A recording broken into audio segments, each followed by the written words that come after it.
বিসমিল্লাহির রহমানির রহিম। মাননীয় সংসদ সদস্যবৃন্দ, আসসালামু আলাইকুম।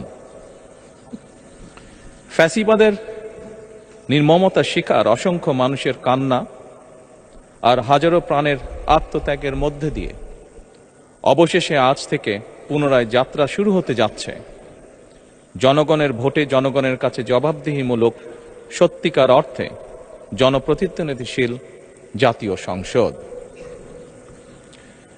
বাংলাদেশের জাতীয় সংসদের রাজনীতির এই ঐতিহাসিক মুহূর্তে আমি আল্লাহর দরবারে শুকরিয়া জানাই, যার অশেষ রহমতে আমরা একটি ন্যায়ভিত্তিক গণতান্ত্রিক মানবিক বাংলাদেশ প্রতিষ্ঠার লক্ষ্যে যাত্রা শুরু করতে পেরেছি। 1971 সালের স্বাধীনতা যুদ্ধের থেকে শুরু করে 2024 সালের দেশ এবং জনগণের স্বাধীনতা রক্ষার যুদ্ধ সহ এই পর্যন্ত দেশে গণতন্ত্র এবং মানুষের অধিকার প্রতিষ্ঠার সংগ্রামে যারা শহীদ হয়েছেন, ত্রয়োদশ জাতীয় সংসদ শুরুর এই যাত্রা লগ্নে আমি তাদেরকে কৃতজ্ঞতার সঙ্গে স্মরণ করছি। এই আন্দোলন সংগ্রামে যেসব মায়েরা তাদের সন্তান হারিয়েছেন, যেসব সন্তানেরা তাদের প্রিয়জন হারিয়েছেন, যেসব পরিবার তাদের সন্তান স্বজন হারিয়েছেন, যেসব আহত মানুষকে তাদের স্বাচ্ছন্দ্যে জীবন হারাতে হয়েছে, যেসব মানুষগুলো নির্যাতন, নিপীড়ন, রাজনৈতিক হয়রানি কিংবা মিথ্যে মামলা শিকার হয়ে সর্বস্ব হারিয়েছেন, আমি তাদের সকলের অবদানকেও কৃতজ্ঞতার সঙ্গে স্মরণ করছি। দেশের ছাত্র জনতা, কৃষক, শ্রমিক, শিক্ষক, কবি, সাহিত্যিক, সাংবাদিক, চিকিৎসক, প্রকৌশলী, আইনজীবী, কামার কুমার, জেলে তাঁতি, গাড়ি চালক, ব্যবসায়ী এবং সরকারি বেসরকারি চাকরিজীবী, গৃহিণী, সারা দেশে গণতান্ত্রিক রাজনৈতিক দলের নেতা কর্মী সমর্থক তথা সর্বস্তরের সকল শ্রেণী পেশার মানুষ যাদেরকে গুম, খুন, হত্যা, নির্যাতন, নিপীড়ন, মিথ্যা হামলা মামলা কিংবা জীবন্ত মানুষের কবরস্থান তুল্য বর্বর বন্দিশালা, আয়নাঘর, কোনো কিছু দিয়েই যাদের গণতান্ত্রিক আকাঙ্ক্ষাকে রুখে দেওয়া যায়নি, যাদের সাহসী ভূমিকায় দেশে পুনরায় গণতন্ত্র ফিরে এসেছে, আমি ত্রয়োদশ জাতীয় সংসদের এই যাত্রা লগ্নে দেশের স্বাধীনতা প্রিয় গণতান্ত্রিক আমি বীর ছাত্র জনতাকে জানাই অভিনন্দন।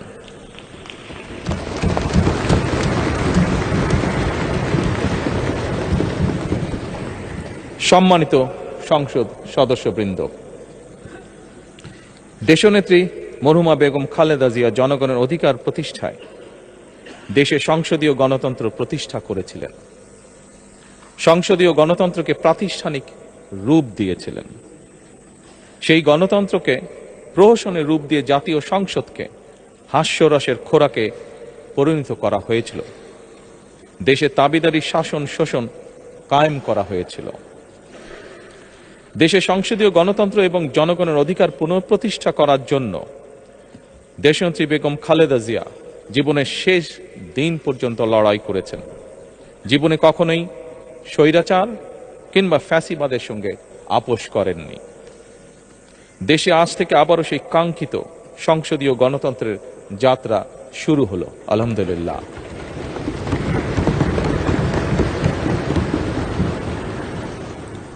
সংসদীয় রাজনীতি প্রতিষ্ঠাতা খালেদা জিয়া দেশ এবং জনগণের সাফল্যে এই শুভ মুহূর্তটি দেখে যেতে পারেননি। আজ তাই এই জাতীয় সংসদে দাঁড়িয়ে আমরা দেশ এবং জনগণের স্বার্থে আপসীর নেতৃত্ব, ব্যক্তিত্ব, স্মরণীয়, বরণীয়, অনুকরণীয় রাজনীতিবিদ মরহুমা খালেদা জিয়াকে গভীর শ্রদ্ধার সঙ্গে স্মরণ করছি।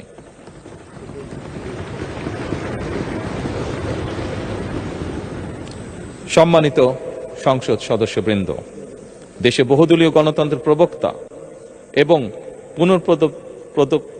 প্রবর্তক, স্বাধীনতার ঘোষক শহীদ প্রেসিডেন্ট জিয়াউর রহমানের একটি উক্তির কথা আপনাদের সামনে আমি স্মরণ করতে চাই।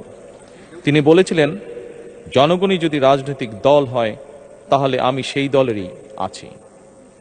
অর্থাৎ ব্যক্তি কিংবা দলের স্বার্থ নয়, জনগণের স্বার্থই সবচাইতে বড়। এটাই বিএনপির রাজনীতি।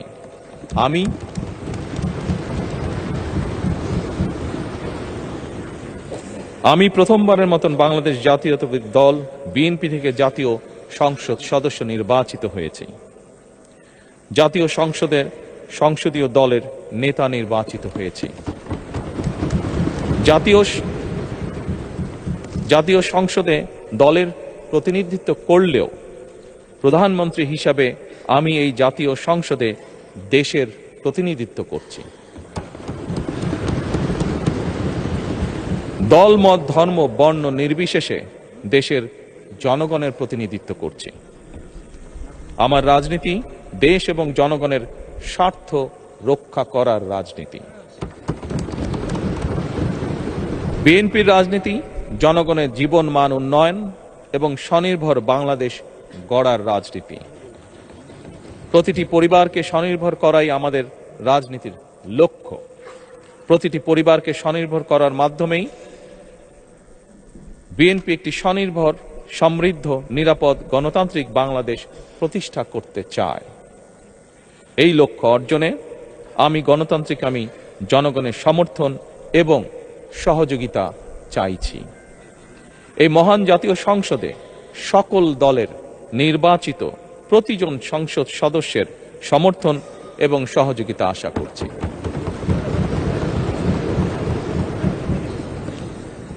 সম্মানিত সংসদ সদস্যবৃন্দ, আমি বিশ্বাস করি আমাদের দল কিংবা মত কিংবা কর্মসূচি ভিন্ন হতে পারে, কিন্তু তাবেদার মুক্ত, ফ্যাসিবাদ মুক্ত একটি স্বাধীন, সার্বভৌম, নিরাপদ, স্বনির্ভর বাংলাদেশ প্রতিষ্ঠায় আমাদের মধ্যে কোনো বিরোধ থাকতে পারে না, বিরোধ নেই।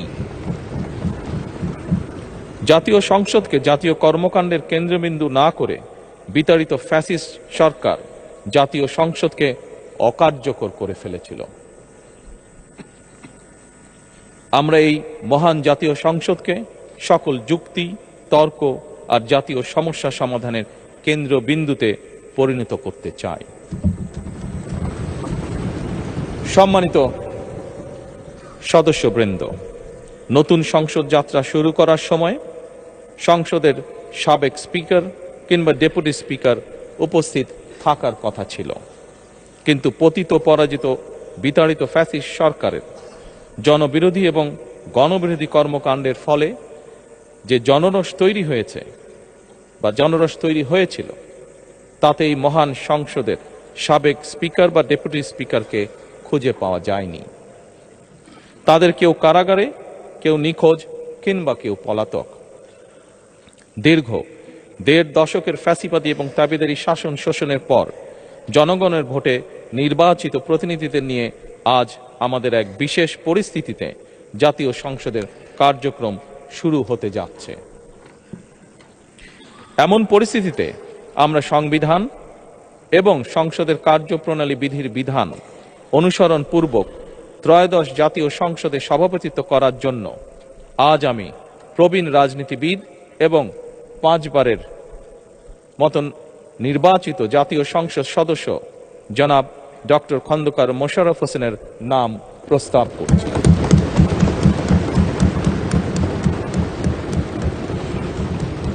সম্মানিত সংসদ সদস্যবৃন্দ, আমাদের সংসদীয় রীতিনীতির ইতিহাসে এই ধরনের পরিপ্রেক্ষিত নজিরবিহীন নয়। 1973 সালে তৎকালীন প্রধানমন্ত্রী মরহুম শেখ মুজিবুর রহমান ওই সংসদের সদস্য মাওলানা আব্দুর রশিদ তর্কবাদীশের নাম প্রস্তাব করেছিলেন এবং তার সভাপতিত্বে বাংলাদেশের প্রথম সংসদের প্রথম অধিবেশন শুরু হয়েছিল। আমি জাতীয় সংসদের সকল সম্মানিত সদস্যকে স্বাগত এবং ধন্যবাদ জানাই। আল্লাহ হাফেজ। বাংলাদেশ জিন্দাবাদ।